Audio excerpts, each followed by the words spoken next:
Germany, a land where fairy tales breathe, history speaks, and every corner feeling like a scene waiting to unfold. With cities full of cultural beauty and incredible food, connected by a robust network. Palaces of gold and jewelry built atop glorious views, grand palaces that defy destruction, and towns of medieval style mixed with mountainous beauty. Let's get into all of that on our trip to Germany. On day 1, we arrived in security at San Francisco International Airport, ready to fly on Turkish Airlines to Munich, Germany, flying across the entire North American continent, now finally arriving at Munich nearly 20 hours later. From there, we took the S8 rapid transit line straight into München Hauptbahnhof, along with a 2-minute walk straight to the Batu Hotel, which gives great access to the expansive transit network from the city and its surroundings. On the day we arrived, we were told that today was the last day of the Oktoberfest, and hence, after a short break, we headed down the escalators to take the U5 subway to arrive at the 2025 Oktober Festival.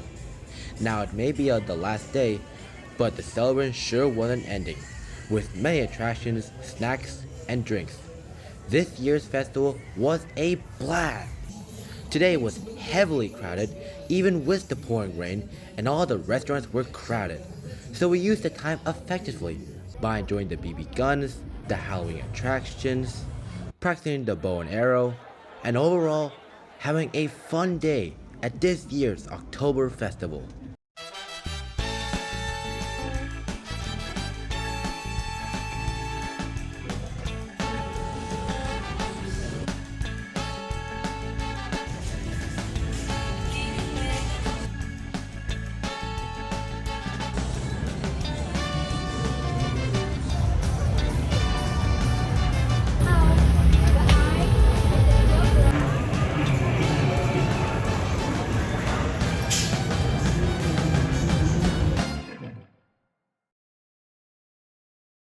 On this day, we were exploring the Munich's Old Town.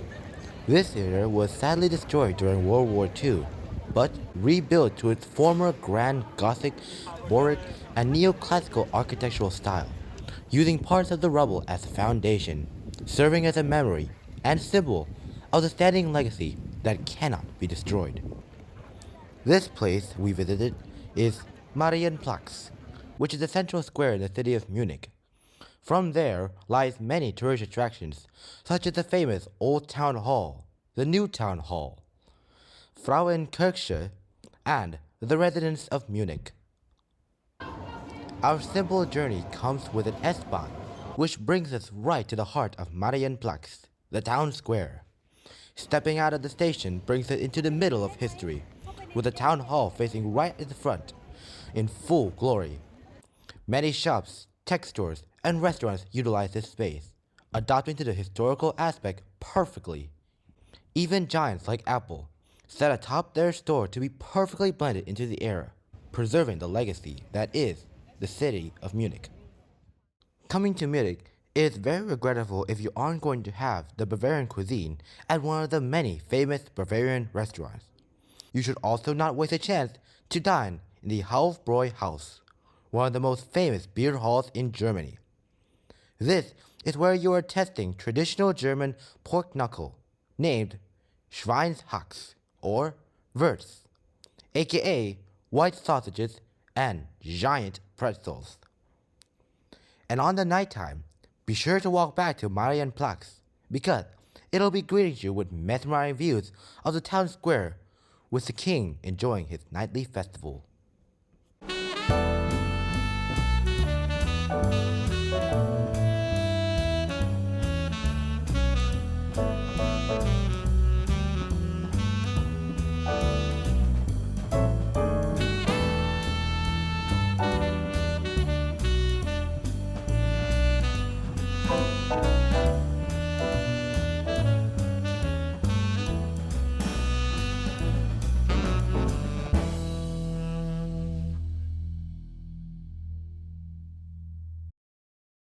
On day 3, we were heading up on a trip to Neuschwanstein Castle, aka the Disneyland of Germany. To get there from Munich, there are two options. One, take two connecting trains, one from Munich to Buchloe, then transfer onto a train to Fusen, and from there take the bus 78 from Fusen to Neuschwanstein Castle. Or, option 2, you take a Flixbus taking at 8:30 to 11:30 all the way to Fusen. Of course, being a train lover, we decided to take the train, as I don't fancy myself being cramped up in a small bus. So, we took the train at 8:39 a.m. and from there we reached Buchloe. And after waiting like 2 minutes, we took our connecting train all the way to Fusen. However, that did not in fact happen, as our train somehow broke down and left us stranded at Marktoberdorf.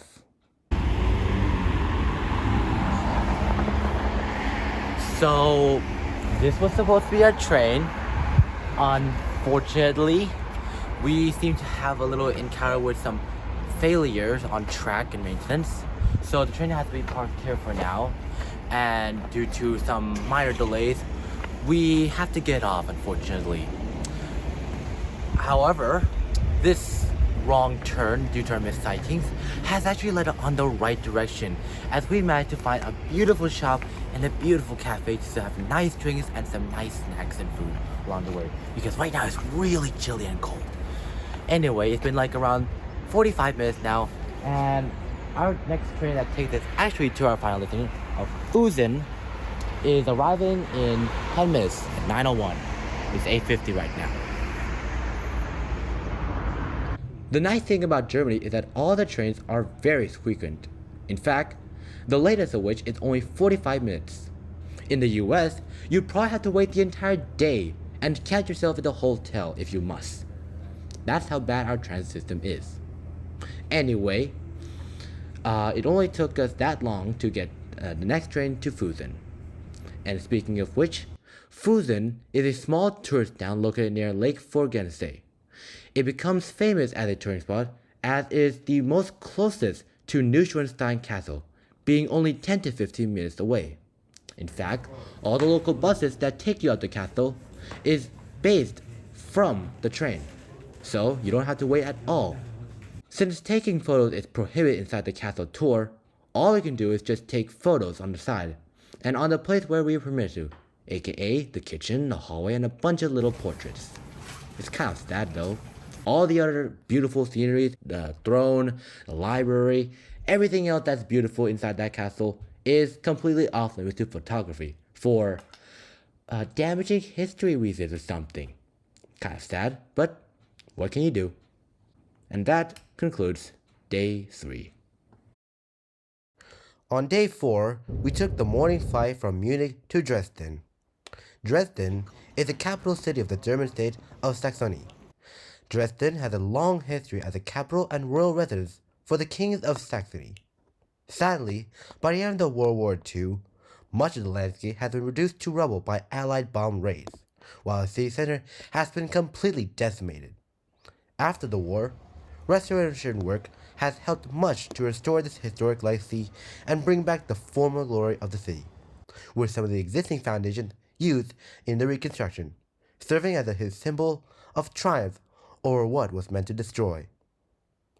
Our trip today mainly focused on the Zweige Castle.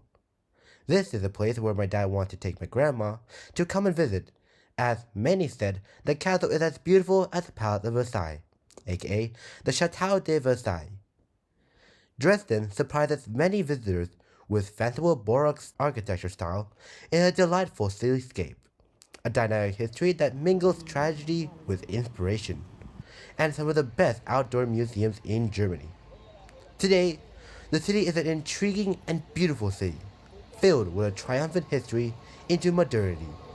Although it's crawling with mostly German-speaking tourists, Dresden winds up on a few American tourists like us as well. The most prominent building in the city is the Frauenkirche. Built in the 18th century, this church was sadly destroyed during World War II, with the remaining ruins left for over 50 years as a war memorial. Before, it was rebuilt between 1994 and 2005.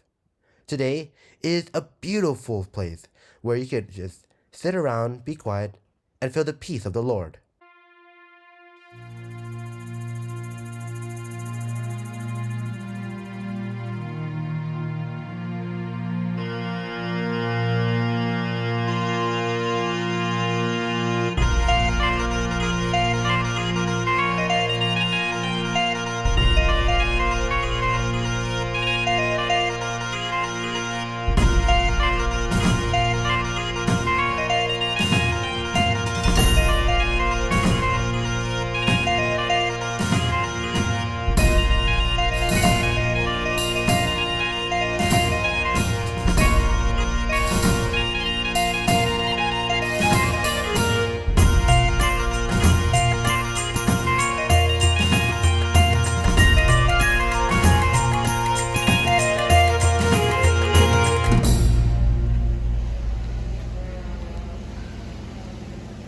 Day 5.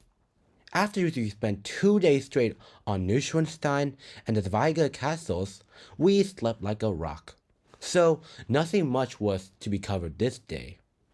On day 6, however, our destination is Rothenburg, aka 3 hours from north of Munich. To get there, as we are not going to drive that far, there are typically multiple hop travels on NDB that can help you plan for it.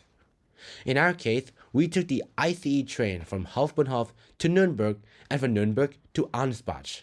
Then we'll transfer onto a local RB train to Rothenburg. Of course, there are more direct options to get to Rothenburg, and they're also much cheaper. However, we're not buying a ticket. We are buying an experience.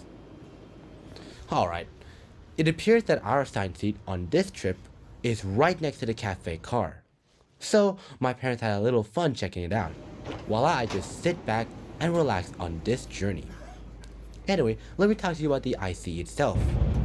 ICE, or Inner City Express, can take up to 300 kilometers per hour, or around 200 miles per hour if you're from the Americans, with designated right-of-ways that carve through mountains and bridge over valleys. Unfortunately, we never reached this top speed on the trip due to a station stop between the fastest sections of our journey. From Nuremberg, after we arrived with the ICE, we transfer onto an IC train or inner city train to Ansbach, before transferring onto 2 other RB trains, local trains to be exact, to get from Ansbach to Rothenburg. After an exciting 3 hours later, we finally arrive at Rothenburg. Rothenburg ob der Tauber has earned its reputation as one of Germany's most enchanting destinations, drawing visitors from all over the world. The moment you step into the town, it feels as if time has paused in the Middle Ages. With its beautifully preserved half-timbered houses, narrow cobblestone lanes, and tall city walls. Rothenburg offers an immersive glimpse into Europe's past that few places can even match. Besides, Rothenburg stands out as one of the route's crown jewels, offering a kind of fairy tale scenery that travelers often imagine when thinking of the old world Germany. Its picture-perfect streets have even inspired scenes in classic movie films, including Disney's Pinocchio. And thanks to easy accessibility via transit from places like Stuttgart, Frankfurt, and of course Munich, it allows us to make an easy day trip to this town, and today, as it becomes one of the most memorable journeys. These past few days have been a blast. Visiting Munich has opened our eyes to the marvelous culture, history, and style of Germany. The old town has become a symbolic feature within Munich, serving as a marvelous city center. The grand palaces of Neuschwanstein and Dresden capture the beauty of European landscapes as well as the architectural style of the past, while the medieval look of Rothenburg captures both the engineering beauty and the adaptation into the beautiful landscapes of mountains and valleys. All of this was available through the effective design and accessibility of the country's rail transportation network, becoming the main way for us and many other tourists to visit these places without using a car and a plane. All in all, this journey was incredible for us to witness, and I hope that we could do such an adventure in the future. Until next time, God bless you all, and have a wonderful rest of your day.